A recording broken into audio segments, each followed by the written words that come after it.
যেহেতু আমরা team work করেছি, তো আমাদের এখানে বক্তব্যের ক্ষেত্রে আমাদের টিমের অনেক মেম্বারাই কথা বলবেন, আমরা ভাগ করে আসলে আমাদের বিষয়গুলো তুলে ধরবো। তো আমরা দুইটা ভাগে ভাগ করেছি। একটা হচ্ছে যে আমাদের বাংলাদেশের জন্য সাজেশনটা কি হবে যারা কাজ করছেন, এবং সেই সাথে হচ্ছে COP29 থেকে আমরা আসলে গ্লোবালি কি এক্সপেক্ট করছি, দুটা জায়গা নিয়ে আমরা কথা বলবো। তো এখানে সাজেশনের ক্ষেত্রে আমরা প্রথমেই যেটা বলেছি যে লস অ্যান্ড ড্যামেজ যে ফান্ডটা আছে বা এই যে পুরো প্রসেস, এটার ক্ষেত্রে বাংলাদেশের সবচেয়ে যে জিনিসটা ল্যাকিং সেটা হলো রিসার্চই নাই। আমার যদি রিসার্চই না হয় তাহলে আমি কিভাবে আসলে প্রজেক্ট দিব বা ফান্ডটা চাবো, তো চ্যানেলিং করার জায়গায় নেই। তো আমরা এর জন্য দিয়েছি যে research and build the evidence for Bangladesh. আমরা রিসার্চ করব এবং এভিডেন্স বিল্ড আপ করব, যেটা আসলে আমরা যে COP29-এ প্লেস করতে পারবো। তো আমার যিনি কলিগ আছেন বা টিমমেট আছেন, উনি পরের লাইনটা বলবেন ইউথদেরকে নিয়ে। Thank you. আমরা যেটা ভাবছি সেটা হচ্ছে এবারের COP28-এই আমরা এটা খুব ভালোভাবে দেখেছি যে আফ্রিকান কান্ট্রিজ বা অন্যান্য যে সকল দেশগুলো রয়েছে সেখান থেকে ইউথ নেগোশিয়েটর অনেক বেশি, সেই তুলনায় বাংলাদেশি ইউথ নেগোশিয়েটর খুব কম। আমি যদি এখানে সোহানকে দেখি, ওর সাথে মনে হয় আরও 6-7 জন ছিল, টোটাল 10 জনের মতো হবে। প্রত্যেকটা সাইড ইভেন্টে আফ্রিকান কান্ট্রিগুলোর এক একজন করে ছিলই, প্রত্যেকটা টেবিলে ওরা কথা বলেছে। আমাদের এই মানুষগুলো কম।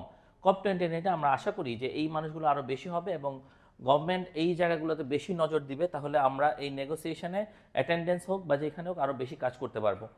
আচ্ছা, এখানে আরেকটা জিনিস উল্লেখ করা আছে, সেটা হচ্ছে বাংলাদেশ প্যাভিলিয়নের কথা। বাংলাদেশ প্যাভিলিয়নের ক্ষেত্রে যেটা দেখা গেছে, প্রথম দিন থেকে শেষ দিন অর্থাৎ 15 দিনেই আমরা কিছু অ্যাক্টিভিটি দেখেছি যে ছোট ছোট সেমিনার হয়েছে। এর বাইরে, সেমিনারের বাইরে কোনো ধরনের অ্যাক্টিভিটি দেখি নাই। এটা কেন আমাদের কাছে মনে হয়েছে, যদি আমি ইথিওপিয়ান প্যাভিলিয়নের কথা বলি, সিঙ্গাপুর প্যাভিলিয়নের কথা বলি বা অন্যান্য প্যাভিলিয়নগুলোর কথা বলি, সেখানে ওরা নানা কিছু অফার করছে যে আপনি আমাকে ফান্ডিং করবেন, গ্রান্ট দিবেন, আমি আপনাকে প্রোডাক্ট দিচ্ছি। যেমন ইথিওপিয়া বলছে যে আমি আপনাকে নতুন এক ধরনের কফি দিচ্ছি যেটা জলবায়ু সহিষ্ণু এবং এটা দিয়ে আপনি আমাদের দেশকে বেশি মাত্রায় ফান্ডিং করতে পারেন। বাংলাদেশ প্যাভিলিয়ন কি অফার করেছে? আমি দেখিনি কোনো কিছু, এমন কোনো কিছু অফার করতে। সো আমাদের কাছে মনে হচ্ছে আমরা যদি এই জিনিসগুলো করি তাহলে আমাদের বাংলাদেশ প্যাভিলিয়ন সহ অন্যান্য জায়গায় বেশি কাজ করার সুযোগ হবে। এবং এরকম আরও অনেকগুলো জিনিস আছে যেগুলো আমাদের অন্যান্য কলিগ মানে টিমমেট যারা আছে তারা আপনাদের সাথে শেয়ার করবেন। ধন্যবাদ সবাইকে। ভাইয়া যেটা বললেন ওটার সাথে যদি আমি একটু অ্যাড করি যে স্পেসিফিক প্রোডাক্টের কথা যেটা বললেন, যে আমরা যখন আমরা জানি যে অ্যাডাপ্টেশনে আমাদের ফান্ডটা হচ্ছে আমাদের প্রাপ্য, বাট আমাদেরকে অফার করা হয় মিটিগেশনের ফান্ড। সো আমরা যদি এরকম স্পেসিফিক কোনো project, for example climate resilient agriculture এবং ম্যানগ্রোভ অ্যাফরেস্টেশন, এইটার মতো এমন কিছু প্রজেক্ট যেটা একই সাথে অ্যাডাপটিভ মেজার হিসেবে কাজ করে, আবার মিটিগেশনও সেটা কো বেনিফিট হিসেবে কাজ করে। সো এইরকম প্রজেক্ট ডিজাইন করা বা এইটার এগেইনস্টে বা এই প্রোডাক্টের এগেইনস্টে যখন আমরা ক্লেম করব ফাইন্যান্সটা, তখন মনে হয় যে এটা মোর ইফেক্টিভ হবে। আরেকটা হচ্ছে যে প্রিভিয়াস কমিটমেন্ট যেগুলো আছে, আমরা এখন আজকে আমাদের কথা বলেছি লস এন্ড ড্যামেজের প্রতি আমরা অনেক বেশি ফোকাস হয়ে যাচ্ছি, কিন্তু প্রিভিয়াস যে কমিটমেন্টগুলো ছিল, ফর এক্সাম্পল জিসিএফ এর যে ফান্ডগুলো, ওগুলো থেকে দেখা যাচ্ছে যে আমাদের গুরুত্বটা অনেক সময় একটু ফেড হয়ে যায়। তো আমাদের যে কমিটমেন্টগুলো এক্সিস্টিং আছে সেইগুলোকে যেন বাস্তবায়ন করার জন্য আমরা একটু সরব হই, এটা হচ্ছে যে একটা আমাদের অন্যতম একটা পয়েন্ট। আরেকটা যেটা প্রপোজাল আসছে আমাদের টিমমেটদের থেকে, সেটা হলো যে আমাদের যে এনডিসি ডেভেলপমেন্ট যে প্রসেসটা আসলে গভর্নমেন্ট করতে যাচ্ছে, যেটা সাবমিট করা হবে সামনে এবং রিভিউ করে যেটা করা হবে, সেটা যেন ইনক্লুসিভ হয়, সেটা যেন রুট লেভেলে সবাই যেন থাকে, সবার যেন পার্টিসিপেশনগুলো থাকে, সেই বিষয়টা যেন এনশিওর করা হয়, সেটা হচ্ছে আমাদের খুব গুরুত্বপূর্ণ একটা সাজেশন হিসেবে আমরা রেখেছি। এরপরে আমরা চলে যাচ্ছি আমাদের COP29 থেকে আসলে গ্লোবালি আমরা যদি চিন্তা করি আমাদের সেখানে এক্সপেকটেশন কি, সেটা আমি হচ্ছে আমাদের আরেকজন টিমমেট শামস খান, তার কাছে চলে যাচ্ছি। এখানে দেখা যাচ্ছে যে ক্যাপিটালাইজেশন অফ এক্সিস্টিং সিসি, মানে ক্লাইমেট চেঞ্জের যে এক্সিস্টিং যে সিসিটা আছে ক্যাপিটালাইজেশন করা, এটাকে আসলে ঠিক করতে হবে। এটা না করলে পরে আসলে আমরা আসলে যে জিনিসটা আমরা চাচ্ছি কি সেই জিনিসটা আসলে বের হয়ে আসবে না। এক্সপেকটেশনের ক্ষেত্রে অবশ্যই সিসিটা আমাদেরকে মাথায় রাখতে হবে। এরপরে হলো লোন ফ্রি। আমরা আসলে রিপেটিশন পাচ্ছি ঠিকই, কিন্তু এটা আসলে লোন ফ্রি হচ্ছে না, এটা হচ্ছে লোন আলা। আচ্ছা, এটা আমি একটু বলতে চাই। এক্ষেত্রে আমি একটু আচ্ছা, আমি একটু এটা শেয়ার করতে চাই, কারণ রেপারেশন নিয়ে আসলে আমরা একদম খুব আন্দোলন করেছি হচ্ছে COP28-এ, যে আমি একদম টিমেই ছিলাম সেখানে। তো আমাদের যেটা আমরা দেখলাম যে হচ্ছে যে ফান্ডটা আসলে দেওয়া হচ্ছে লস অ্যান্ড ড্যামেজের, সেটা আসলে লোনের মতন, মানে আমাদেরকে ক্ষতি করে আবার আমাদেরকেই লোন দিয়ে বলতেছে যে হ্যাঁ তোমরা এখন ঠিক করো। তো তাতে কিন্তু আমরা কি হচ্ছে, আমরা আসলে উন্নত বিশ্বের যে ডেভেলপ কান্ট্রিগুলো আছে তাদের হচ্ছে কুক্ষিগত একটা চাকর হয়ে যাচ্ছি আমরা।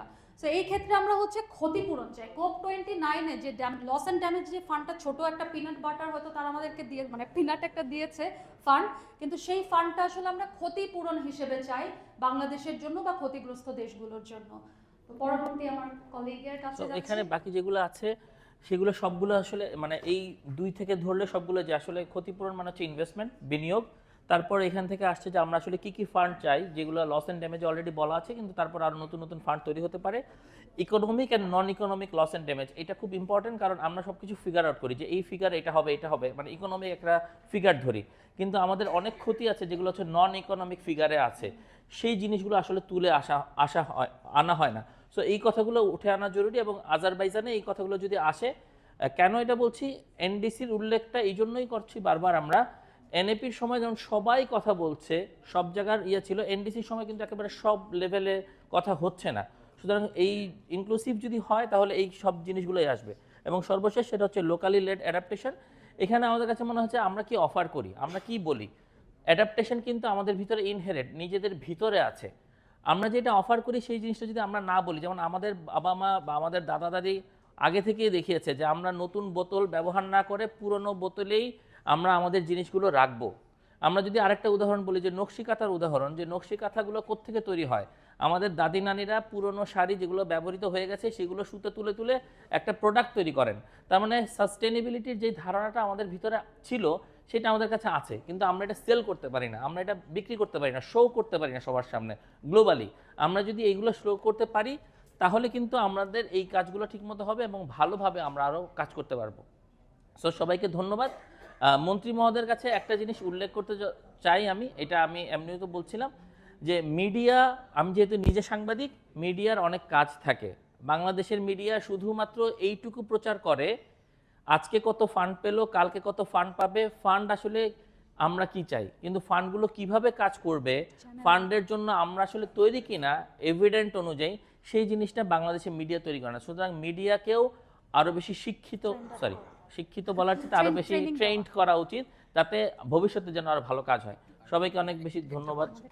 একটা একটু পয়েন্ট ছিল অ্যাড করলে না যে প্রাইভেট সেক্টরকে ইন্ডিয়ার যদি एग्जांपल দিই, ইন্ডিয়াতে ক্লাইমেট রেজিলিয়েন্ট এগ্রিকালচার, ওইখানে কার্বন ট্রেডিং এর একটা বড় পাথওয়ে, ভারাহা নামে একটা অর্গানাইজেশন আছে যারা হচ্ছে কার্বন ট্রেডিং এর কাজ করে, কিন্তু একটা প্রাইভেট কনসালটেশন ফার্ম। তারা আসলে এটা মেজার করে যে আমি যদি রেজিলিয়েন্ট ওয়েতে এগ্রিকালচারটা প্র্যাকটিস করি তাহলে আমার কতটুকু মিটিগেশন হচ্ছে, কতটুকু ইমিশন রিডিউস হচ্ছে। এরকম কোন কনসালটেশন ফার্ম বাংলাদেশে আছে কিনা আমার মানে জানা নেই, আছে হয়তো, বাট এটাকে আরো বাড়ানো দরকার, যে একই সাথে এমন প্রজেক্ট যে একই সাথে অ্যাডাপ্টেশনেও আমাদেরকে অবদান রাখবে আবার মিটিগেশনটাও হবে। Thank you. Thank you so